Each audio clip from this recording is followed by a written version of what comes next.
Hi, this is Andrew from eScouter magazine. Today we're with Tristan Ramos from Hamilton Bradshaw Human Capital. Thanks for speaking with us, Tristan. Given your long experience in the recruitment industry, where do you see the market heading? Well, it will very much depend on which silo of recruitment I'm in. So if I'm in social care, it will be a very different view from if I'm in private wealth management. What I do think is as a universal point of principle from my personal perspective is that margin is under pressure.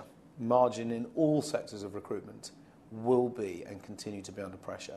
Some areas have buckled faster and harder than others, and some areas have maintained margin control better than others. We are seeing that the speed at which people need to hire, the use of technology, the influence of master vendor solutions and or resource process outsourcing solutions will and continue to affect large-scale procurement.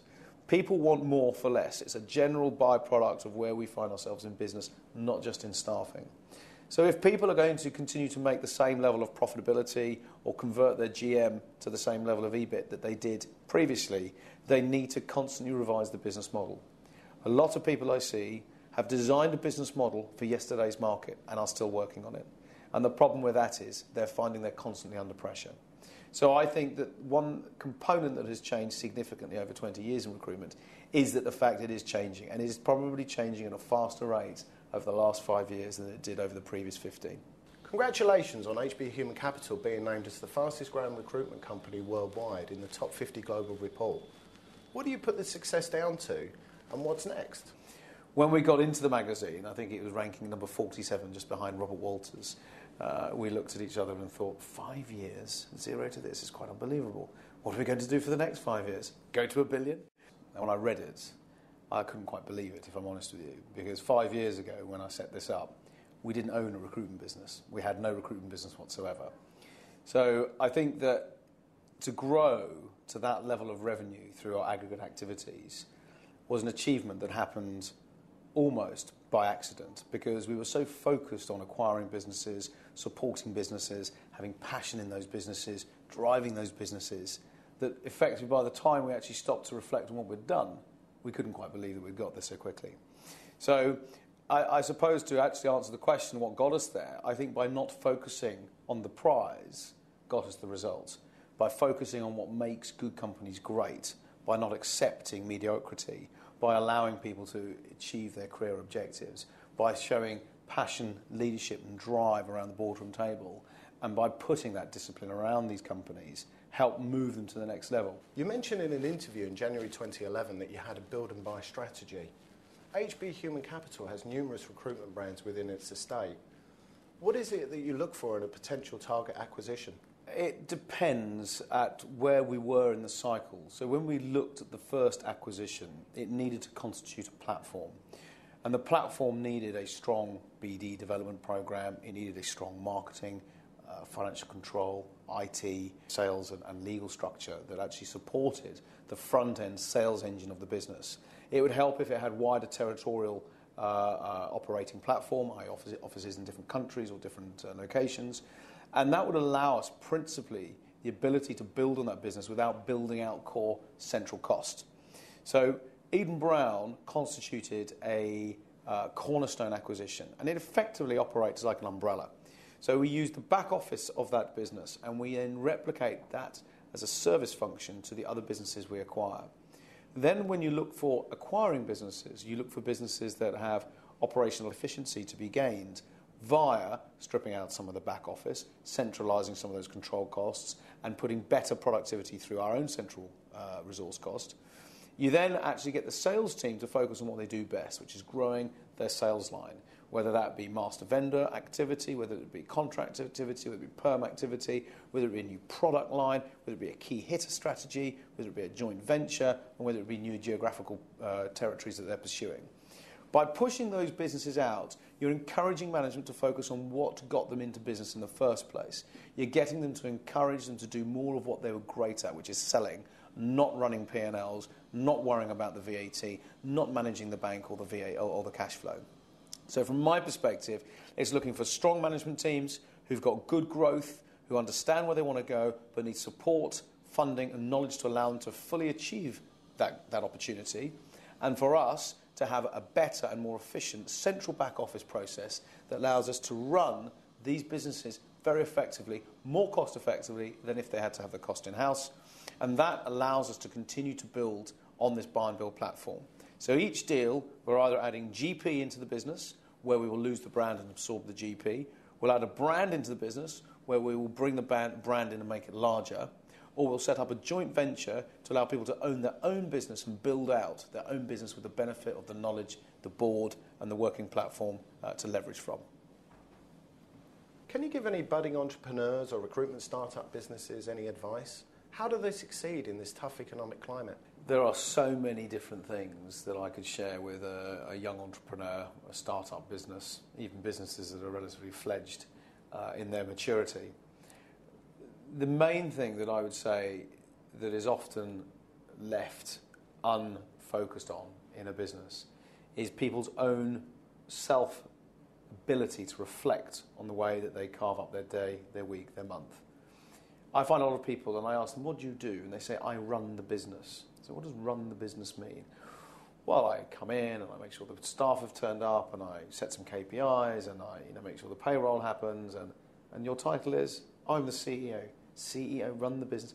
It's what people think of what they do and how they measure themselves. So you have to be very self-critical and say, right, what am I doing today that is actually affecting the bottom line?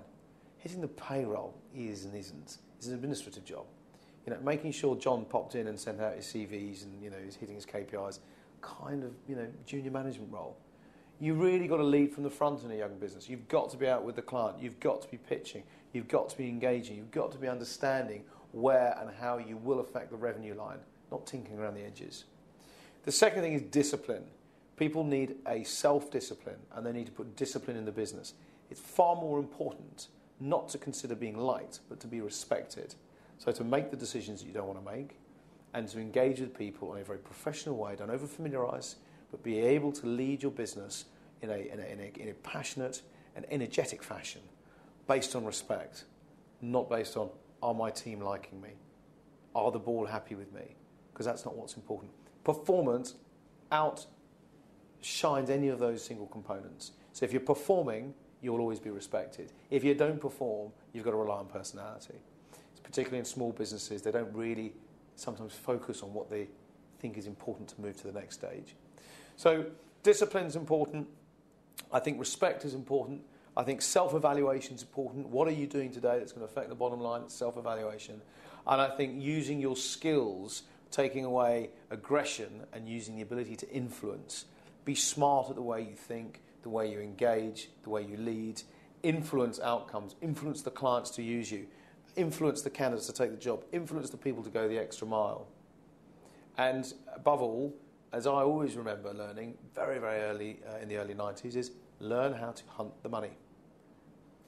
What's your view on social media and recruitment? Do you think it has an impact on your business? Increasingly so. My audience of mature, reasonably sized staffing companies in the UK, who would in theory be my target audience as an institutional investor, probably only numbers around about 1,000. There are over 15,000 recruitment companies in the UK, and I think the number stretched at some time over 20,000 recruitment companies in the UK. But the ones that actually create some critical mass, the ones that actually have some infrastructure, the ones that have a reasonable purpose to exist, i.e. delivering ongoing and continuous good service to their clients, is probably only 1,000. That audience I communicate with via social media. So I think social media, combining that with Twitter, blog, and your own profile on LinkedIn, Facebook, etc., is really important for people to get an understanding of who you are and what you stand for. And more importantly, people will research me much more than they ever used to when they come in. The first thing they'll do is they'll Google Tristan Ramus and they want to see where you've been, what you've been up to. Are you a real person? Do they think they're going to get on with you? They get to see a more personal side of you, which, again, probably wasn't here to the same extent 3-4 years ago. I think that people have struggled to embrace it because they don't quite understand the word social media. People say, I would like a social media campaign. What they don't realise is it's all about content. You've got to get the content right, so you've got to plan your content, you've got to be content rich, and then you need to feed it out through the system. I'm actually very interested in the whole connectivity between technology and digital media and all the components thereon in. I don't advocate to say I'm brilliant at using it, but I'm passionately interested in it. The biggest issue I have is spending time to focus on it. So to go back to the nub of the question, social media is a huge component of how we will operate and continue to operate over the coming years. Where do you see innovation and technology in the marketplace? What excites you and what disappoints you? Technology has advanced very swiftly through recruitment. From the late 90s, where it was embraced at certain different levels depending on who you worked with or who you were as a business and how you looked at technology. And I imagine that the majority of all staffing companies had some form of technology by 99 to early 2000. A lot of the technology is to allow you to data mine, it's allow you to communicate with your candidate, allow you to communicate with your client. Data then moved into allowing you to mail shop and market directly to your client and to your candidate. We still constantly have the issue that CVs come in from all over the world. They can be 1 page, they can be 3 pages, they can be blue, they can be white, they can be big font, they can be small font. And there is no technology that will easily move that data into a format without human intervention. And I don't think we're easily going to get over that in the short term. So I think the sector has embraced technology. I think technology is advancing in this space. I do see there is an increased requirement for quite sophisticated technology where you have high volume placements or shift work, particularly in nursing or doctors where the shift work can be by hour, by day, different locations, quite complex processes. If you touch that process with human intervention too many times, you erode your margin. So we have to find a way to engage with the client, let the client engage with us, use of technology, online timesheeting, otherwise we can't operate at declining margins. It's a key component to our overall business strategy based on where the market is going. Thanks ever so much for speaking with us today, Tristan. I've been Andrew Boyle from eScouter TV.